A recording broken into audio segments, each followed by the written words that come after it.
Hey, how's it going there, YouTube?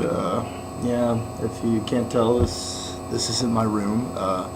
I'm at school right now, and I'm trying to knock out a review. I've been really busy recently, so if you hear people yelling in the background or someone telling me to stop, just don't pay attention to them. They're just background noise. So let me get just right into this.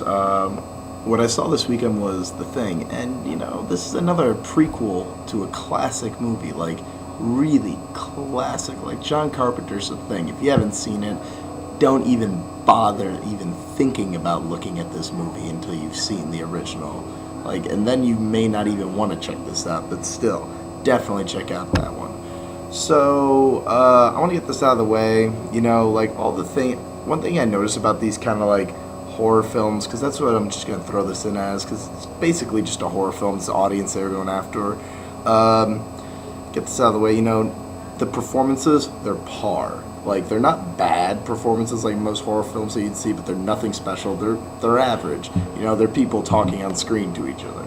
Nothing stands out, and there weren't that many cool characters in it, and it wasn't anything really that I would recommend, but any cool characters who really stood out, except for one character who goes by the name of Lars, and he's the only guy who doesn't speak English, and he's got that crazy look in his eye going, the whole time. So I grew to like him. Another thing, the music in John Carpenter's The Thing, the score was amazing. This one, it's the same thing. It's par. It's bare minimum. Thinking back to the music, I remember nothing.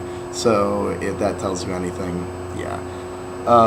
So get right into the plot, I guess. It starts with this team exploring. They're just in the middle of the ice, and you get the impression like, okay, these guys are in the middle of nowhere. Like, that is definitely evident. And it starts really strong, but they bring up all these things like show the ship and show it enough times that there's detail to it, and you wonder how these things work. And as it progresses, the story is, it's pretty basic. It's these people in a camp, and there's some parasite that they find frozen in ice. They dig it up, and it eventually escapes. No one sets it loose. It literally breaks out of the ice. Okay, so, and then they have this thing on the loose, and they don't know what to do, and yeah, so all hell breaks loose. Though this movie wasn't that great, and I'll just say that, and if it's not obvious, it should be,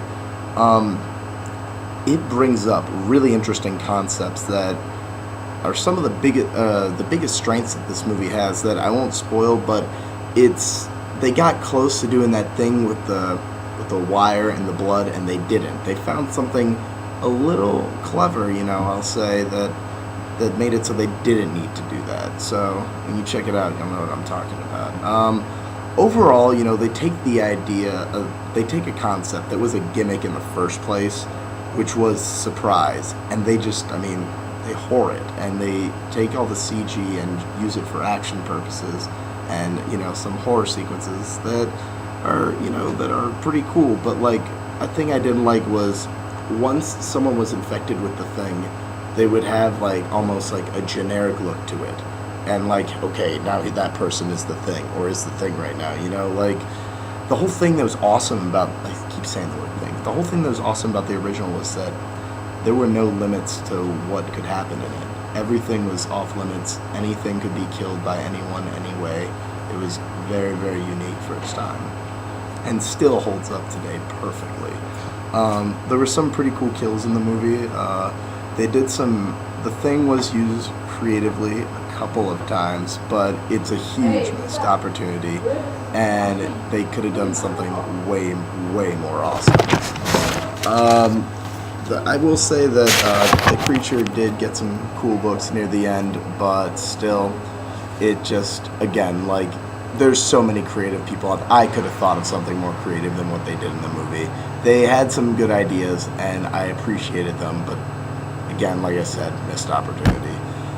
Weakest part in the movie is, like, it's the end. And the end is one of the most important parts of making a good movie.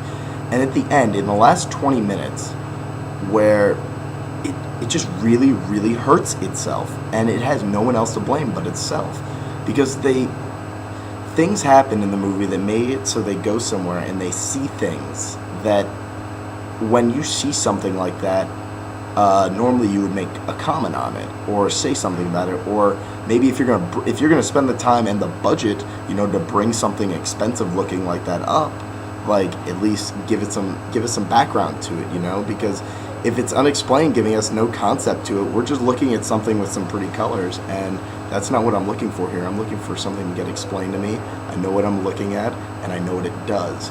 And they can't just bring up these really crazy things and then not do anything. That makes it suck.